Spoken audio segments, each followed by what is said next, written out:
When I was 9 years old, I went off to summer camp for the first time, and my mother packed me a suitcase full of books, which to me seemed like a perfectly natural thing to do, because in my family, reading was the primary group activity. And this might sound antisocial to you, but for us, it was really just a different way of being social. You had the animal warmth of your family sitting right next to you, but you were also free to go roaming around the adventure land inside your own mind. And I had this idea that camp was going to be just like this, but better. I had a vision of 10 girls sitting in a cabin, cozily reading books in their matching nightgowns. Camp was more like a keg party without any alcohol. And on the very first day, our counselor gathered us all together, and she taught us a cheer that she said we would be doing every day for the rest of the summer to instill camp spirit. And it went like this. R-O-W-D-I-E, that's the way we spell rowdy, rowdy, rowdy. Let's get rowdy. Yeah. So I couldn't figure out for the life of me why we were supposed to be so rowdy, or why we had to spell this word incorrectly.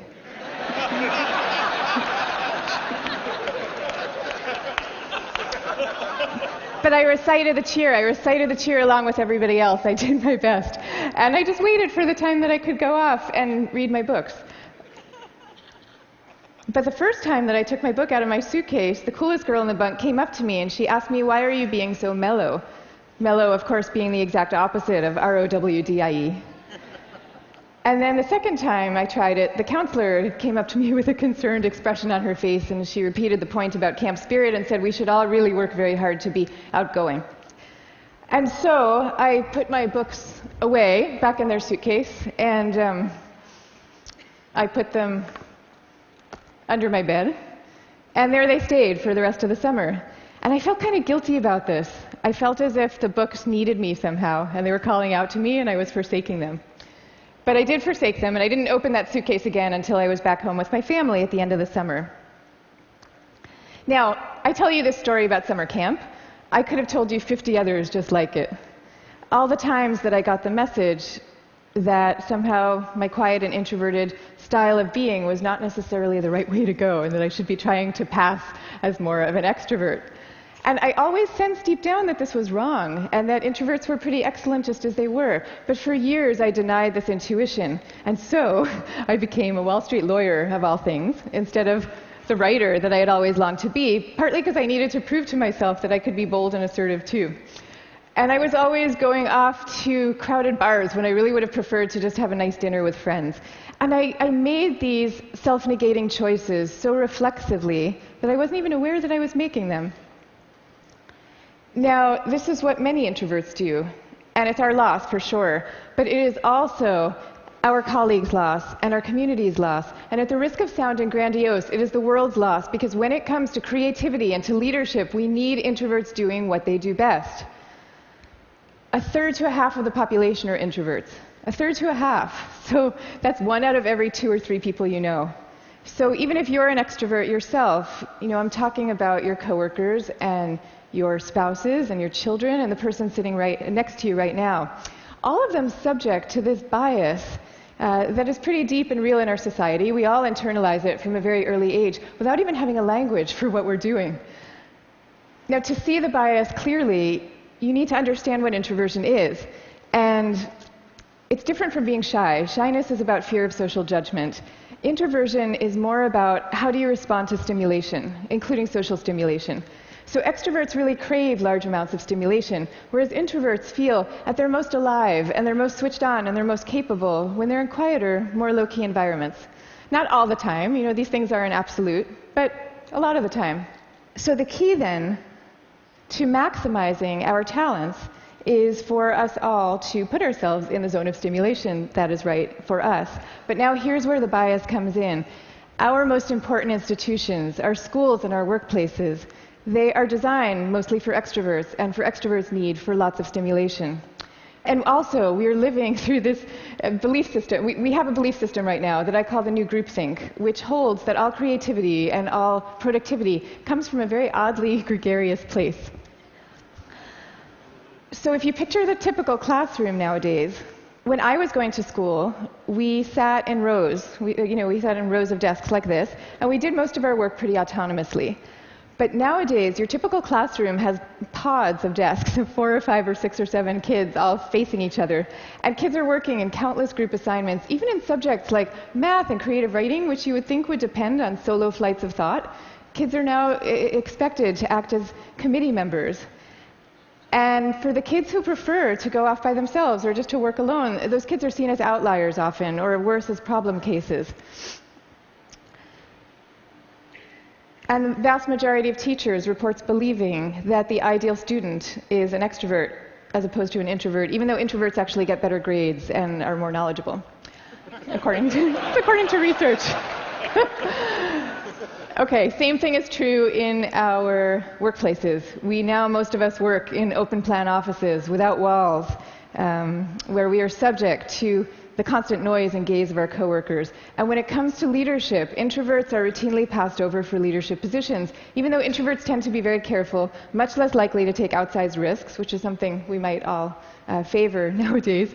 And interesting research by Adam Grant at the Wharton School has found that introverted leaders often deliver better outcomes than extroverts do, because when they are managing proactive employees, they're much more likely to let those employees run with their ideas, whereas an extrovert can quite unwittingly kind of get so excited about things that they're putting their own stamp on things, and other people's ideas might not as easily then bubble up to the surface.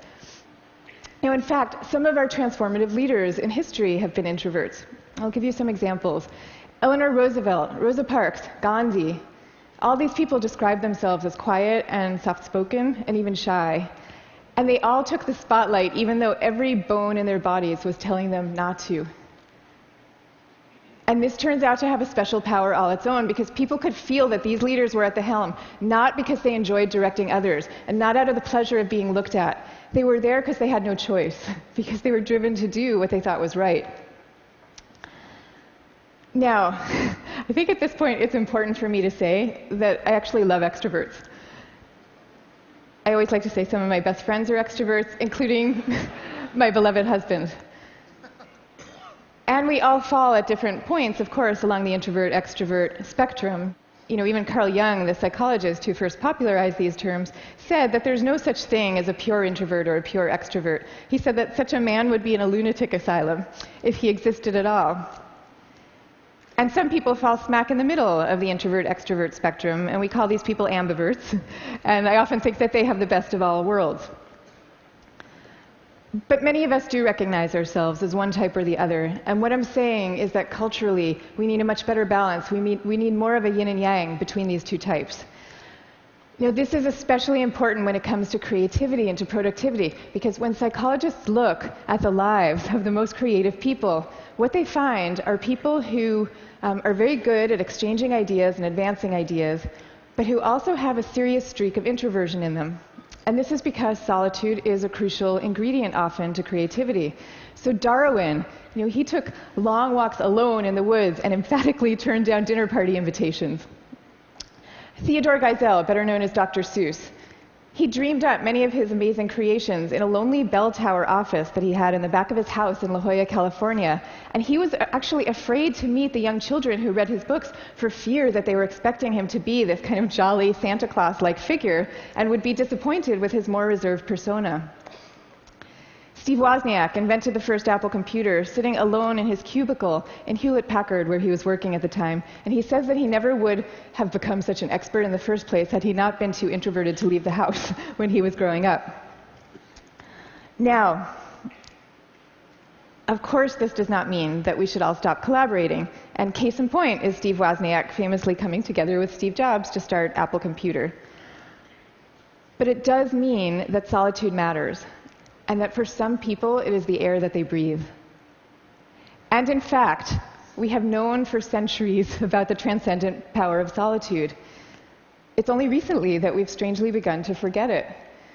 If you look at most of the world's major religions, you will find seekers, Moses, Jesus, Buddha, Mohammed, seekers who are going off by themselves, alone, to the wilderness, where they then have profound epiphanies and revelations that they then bring back to the rest of the community. So no wilderness, no revelations. This is no surprise, though, if you look at the insights of contemporary psychology. You know, it turns out that we can't even be in a group of people without instinctively mirroring and mimicking their opinions, even about seemingly personal and visceral things like who you're attracted to. You will start aping the beliefs of the people around you without even realizing that that's what you're doing. And groups famously follow the opinions of the most dominant or charismatic person in the room, even though there's zero correlation between being the best talker and having the best ideas. I mean, zero. So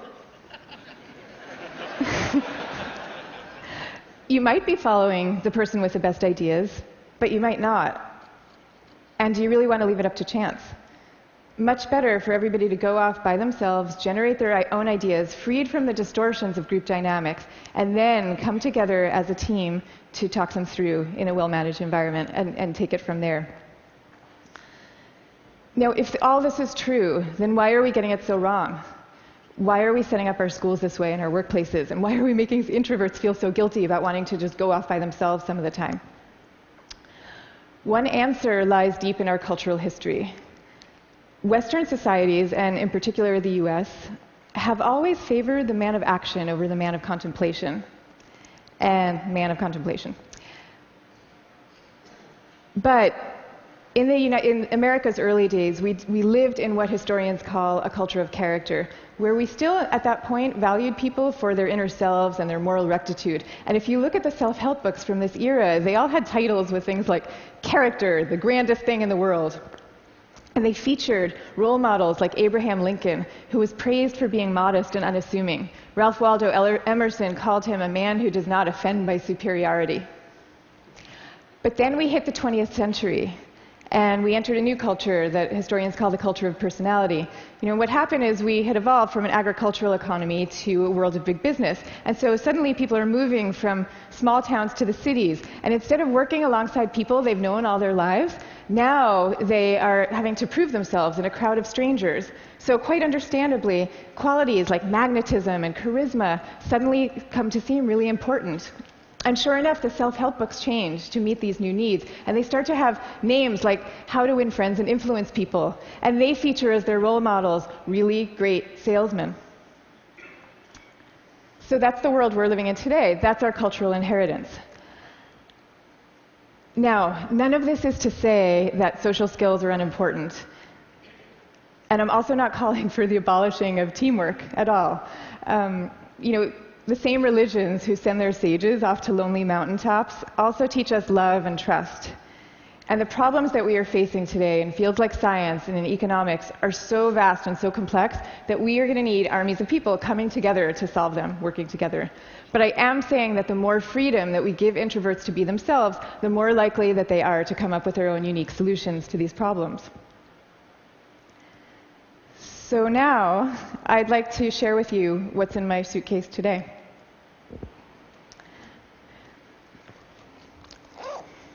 Guess what? Books. I have a suitcase full of books. Here's Margaret Atwood, Cat's Eye. Here's a novel by Milan Kundera. And here's The Guide of the Perplexed by Maimonides. But these are not exactly my books. I brought these books with me because they were written by my grandfather's favorite authors. My grandfather was a rabbi, and he was a widower who lived alone in a small apartment in Brooklyn. That was my favorite place in the world when I was growing up, partly because it was filled with his very gentle, very courtly presence, and partly because it was filled with books. I mean, literally, every table, every chair in this apartment had yielded its original function to now serve as a surface for swaying stacks of books. Just like the rest of my family, my grandfather's favorite thing to do in the world was to read. But he also loved his congregation, and you could feel this love in the sermons that he gave every week for the 62 years that he was a rabbi. He would take the fruits of each week's reading, and he would weave these intricate tapestries of ancient and humanist thought, and people would come from all over to hear him speak. But here's the thing about my grandfather. Underneath this ceremonial role, he was really modest and really introverted, so much so that when he delivered these sermons, he had trouble making eye contact with the very same congregation that he had been speaking to for 62 years. And even away from the podium, when you called him to say hello, He would often end the conversation prematurely for fear that he was taking up too much of your time. But when he died at the age of 94, the police had to close down the streets of his neighborhood to accommodate the crowd of people who came out to mourn him. And so these days, I try to learn from my grandfather's example in my own way. So I just published a book about introversion, and it took me about 7 years to write. And for me, that 7 years was like total bliss, because I was reading, I was writing, I was thinking, I was researching. It was my version of my grandfather's hours a day alone in his library. But now, all of a sudden, my job is very different. And my job is to be out here talking about it, talking about introversion.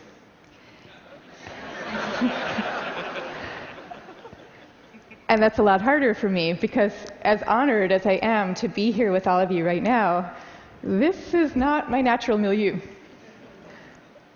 So I prepared for moments like these as best I could. I spent the last year practicing public speaking every chance I could get, and I called this my year of speaking dangerously. And that actually helped a lot. But I'll tell you, what helps even more is my sense, my belief, my hope, that when it comes to our attitudes to introversion and to quiet and to solitude, we truly are poised on the brink of dramatic change. I mean, we are. And so I am going to leave you now with 3 calls for action for those who share this vision. Number 1, stop the madness for constant group work. Just stop it. Thank you. And I want to be clear about what I'm saying, because I deeply believe our offices should be encouraging casual, chatty, cafe-style types of interactions, the kind where people come together and serendipitously have an exchange of ideas. That is great. That's great for introverts, and it's great for extroverts. But we need much more privacy, much more freedom, much more autonomy at work. School, same thing. We need to be teaching kids to work together, for sure.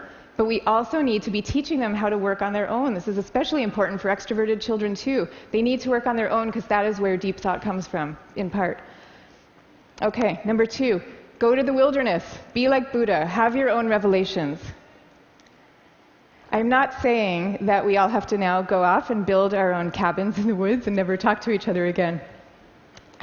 But I am saying that we could all stand to unplug and get inside our own heads a little more often.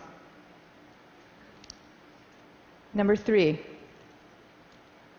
take a good look at what's inside your own suitcase and why you put it there. So extroverts, maybe your suitcases are also full of books, or maybe they're full of champagne glasses or skydiving equipment. Whatever it is, I hope you take these things out every chance you get and grace us with your energy and your joy. But introverts, you being you probably have the impulse to guard very carefully what's inside your own suitcase. And that's okay. But occasionally, just occasionally, I hope you will open up your suitcases for other people to see, because the world needs you and it needs the things you carry. So I wish you the best of all possible journeys and the courage to speak softly. Thank you very much. Thank you. Thank you. Thank you. Thank you.